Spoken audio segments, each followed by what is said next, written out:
Welcome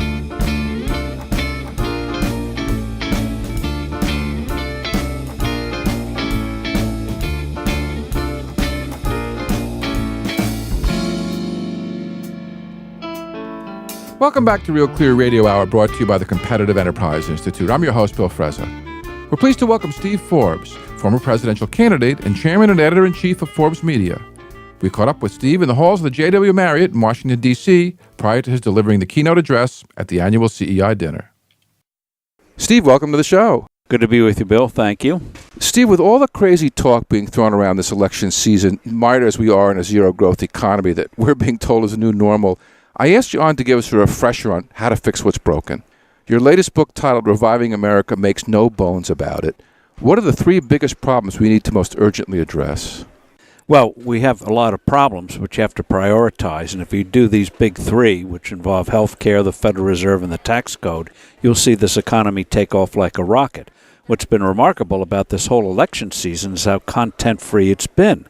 These issues have been hardly addressed at all. Yes, candidates put out various proposals, but very few led with them in a way that people felt, okay, you're going to get it done the way Ronald Reagan did in 1980 when he talked about a 30% across-the-board cut in income tax rates. But it's not about substance now. It's about style, isn't it? Well, that's because the candidates let it happen. I sometimes fantasize of bringing back Joe Stalin for 5 minutes and have him shoot all the consultants, political consultants, for giving candidates, and then the candidates themselves are taking this bum advice of leading with glib generalities and not getting to substance.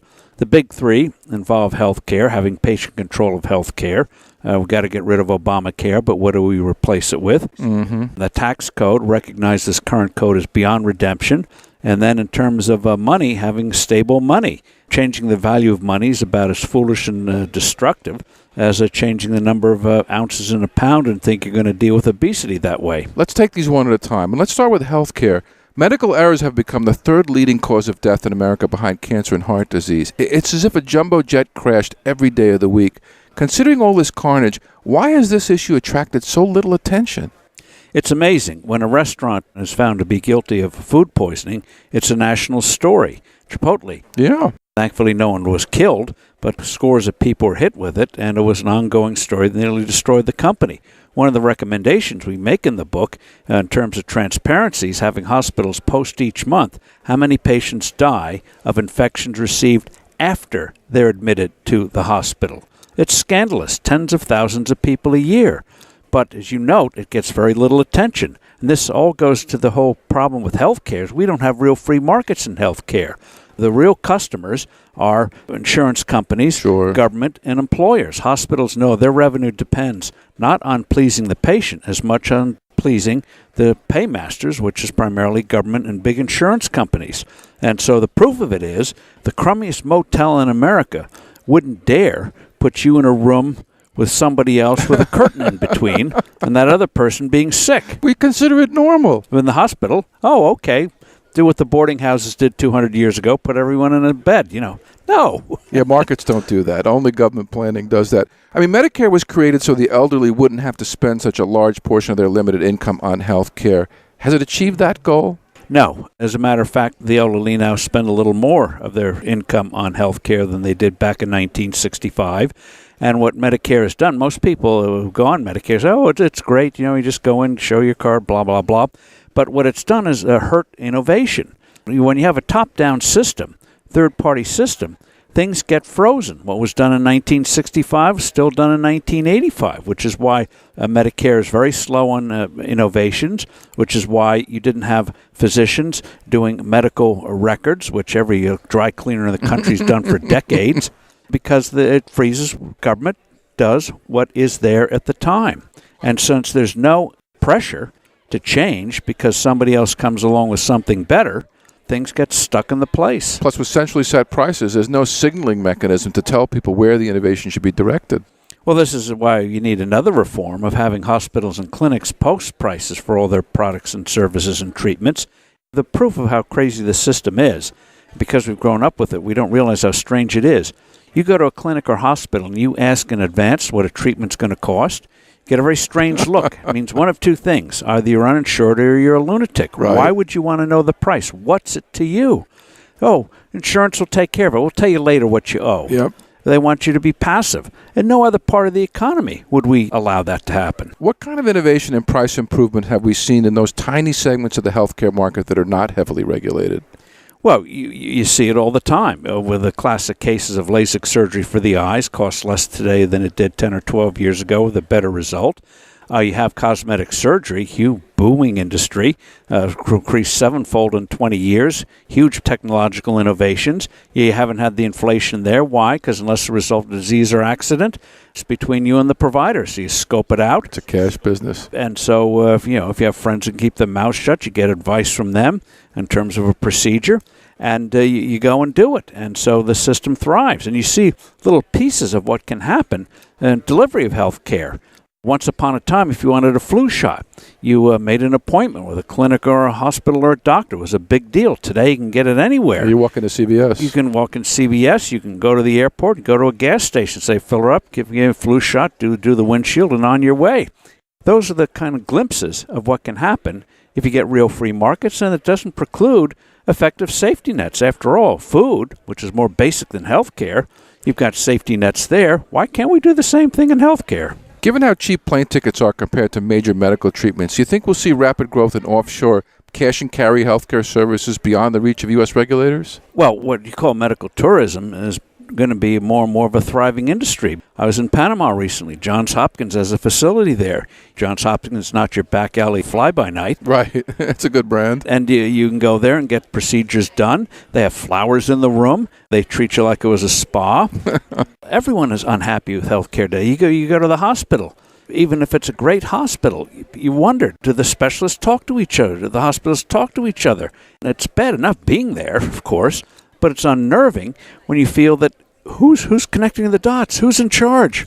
Let's move on to taxes, which is the second big issue you address in your book. You've been calling for a flat tax since I first met you when you ran for president 20 years ago. Since then, we've seen a number of other countries give it a try. What have we learned from their experience? Well, what we've learned, and over 40 countries and jurisdictions have done it, is that it works. That having a simple low rate, not only do you get a more vibrant economy, but you also get better tax collections because simple is easier. The thing to remember about the flat tax is the opportunity costs in this country. Our IRS estimates we spend 6 billion hours a year filling out tax forms. Experts tell us we spend $200 billion a year complying with this monstrosity.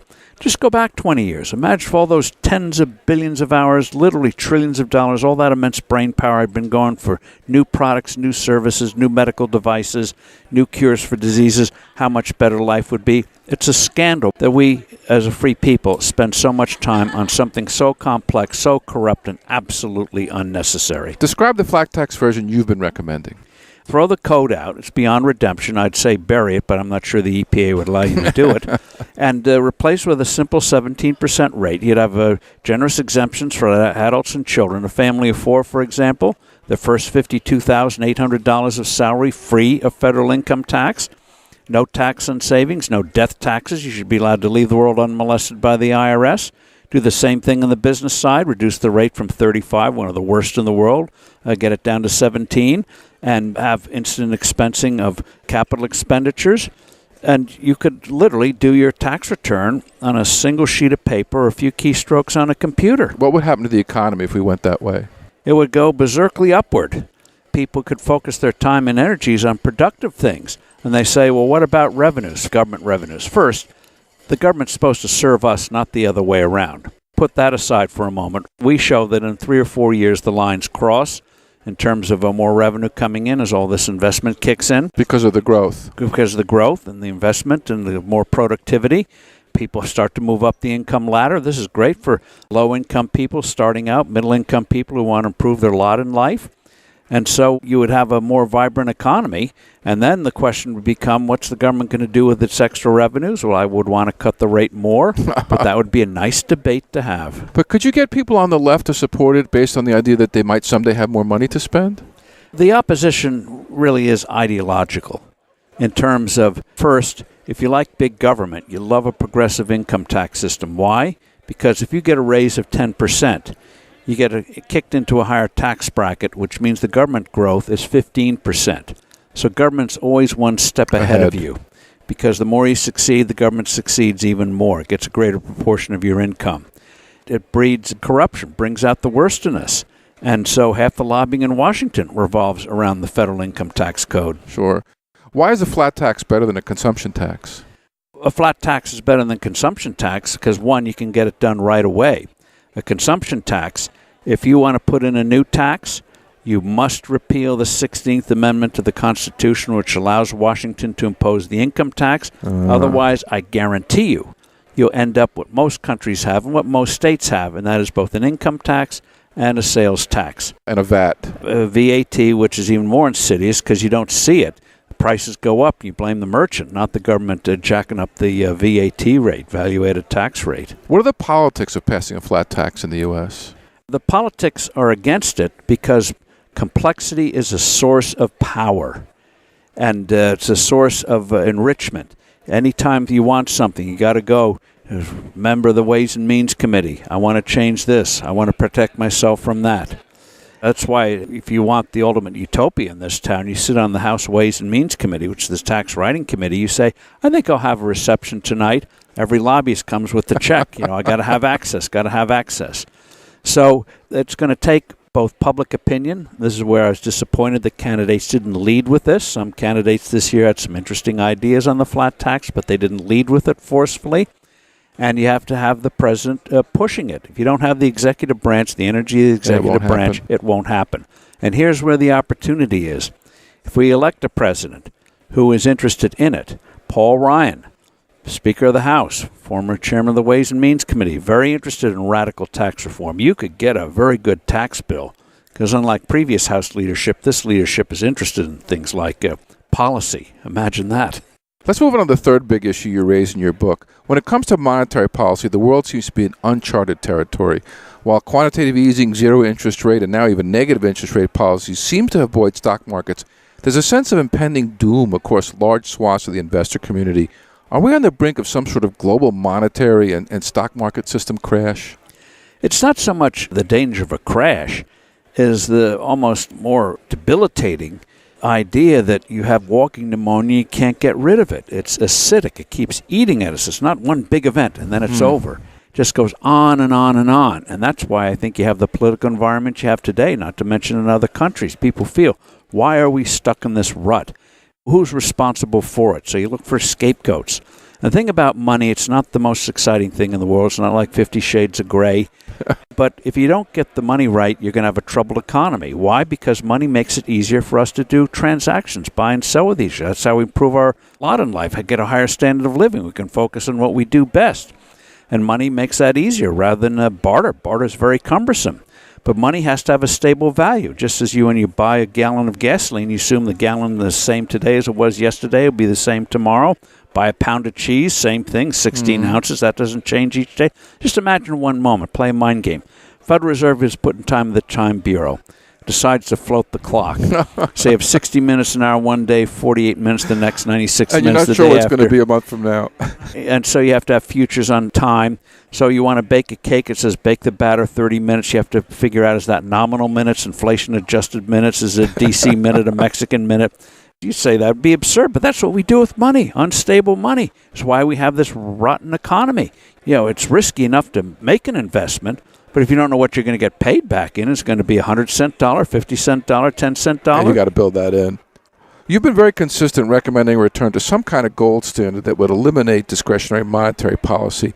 Are others starting to take up that call, or are you still a voice in the wilderness? I think people are recognizing that the gold standard is the way to go. And even though the numbers are still small, the even bigger trend, which is how you get big change, is recognizing that what we're doing now is not working. When you have Paul Volcker and others saying what we're doing now is not working, that's the first step to have people start to debate, okay, what do we do next? And the thing about a gold standard, it's not using gold coins or stuff like that. Gold keeps its value better than anything else. When you see the price change, that's the dollar's value changing, not gold changing. Gold keeps its consistent value, so it's the best way of keeping the money consistent in value. And to say that gold will restrict the economy is like saying 12 inches in a foot restricts the size of a building you wish to construct. No, it just means you have a measure on terms of buying and selling. Money measures value the way scales measure weight. You want it to be consistent. Markets work when you have fixed weights and measures. Works when you have fixed money. We did it for 180 years, and it worked. It did work for a long time, didn't it? If we do experience some sort of calamity like we did in 2008, would that increase or decrease the interest in the gold standard? That's one reason why we wrote this book. We saw after 2008, because they didn't know what to do, they did some very bad things. And what we want to do now is set the stage, what you might call the idea stage, so that if things go wrong, okay, this is where we can go. Disaster does not guarantee you're going to do things right. In the aftermath of disaster, we saw that in the 30s. We saw it in the part of the 70s. We see it after 2008. Yep. So you got to get the right ideas out there. And that's one reason why we did this book. When people realize things are not going right, okay, here's the way to go. In case of calamity, break glass, read Steve's book. That sounds good. If the U.S. doesn't step up to serious monetary reform, either in a crisis or otherwise, could a country like China leap into the void and take over? There's no copyright in the world of ideas. And so if China wants to go to a gold standard, if Russia wants to go to a gold standard, if Brazil, now in desperate condition, decides inflation's not a great idea, goes to a gold standard, of course they could do it. And the Chinese have actually studied this. They've done some real work. Aren't they looking at setting up their own market to fix gold price? They're looking at ways of doing gold. They've talked to people like Robert Mundell, so they're in an exploration stage now in terms of, okay, how do we do it? And one of the things I hope they learn is you don't need a big pile to do it. You just have to know what you're doing. The Brits did not have a big pile of gold, but they knew what they were doing. We didn't. We blew up the previous system because of our ignorance. If you were to transition to some sort of a gold standard or a gold price rule or a pegging standard, how would you do it in a way to minimize disruption? The announcement would take care of the disruption fairly quickly. Price it in. People, if they'd start to price it in. If they knew that a date certain, 6 months, 12 months from now, we're going on it. It was like in 1975 when they had May Day, when they did away with fixed commissions on Wall Street. Everyone knew that it was coming. And so if you know that it's coming, then you make the adjustments in ways that you can't plan in advance. The key thing is it's going to happen. So the markets need some kind of certainty before they can start planning. Markets can adjust if they know what the rules are. So, Steve, in the time we have left, what advice would you give to the small investor looking to protect his assets from what could be a pretty serious financial discontinuity coming? Let's look at gold. You don't look at gold as an investment. You look at it as an insurance policy. You hope you don't have to use it. But you know if something bad happens, you got something that'll keep its value where everything else is going kablooey. So gold is an insurance policy. And if it stays stable in terms of dollar prices, that's great because it means they're actually starting to do something right. Yeah, that's a happy time. Your house didn't burn down. You didn't need the insurance. Exactly. This is where gold is an insurance policy. And then in terms of investing, just realize emotions are your enemy. You're going to get whipsawed. So if you have the inner Buffett and you want to play the market, fine. But with your retirement money, just make those consistent contributions. If you don't have time to do your own research, do a couple of cheap index funds. Make those payments, and over time, you'll do just fine. Steve, thanks so much for your wisdom. It was a pleasure having you on the show. Good to be with you, Bill. Thank you. That was Steve Forbes, Chairman and Editor-in-Chief of Forbes Media, here on Real Clear Radio Hour, brought to you by the Competitive Enterprise Institute. I'm your host, Bill Frezza. You can check out Real Clear Radio Hour on Facebook or follow us on Twitter at Real Clear Frezza. And while you're at it, take a look at RealClearMarkets.com, my go-to place for diverse views on political economics. To make sure you don't miss any of our shows, stop by RealClearRadio.org and sign up for updates. Build your brand by aligning it with high-quality content on Real Clear Radio Hour. For corporate underwriting opportunities, contact producer at RealClearRadio.org. We'd like to thank our long-term sponsor, Old Boston Restorations, for their support. Old Boston is a boutique property management company in Boston's South End. That wraps up our show for this week. Please join us next week, same time, same station. See you then.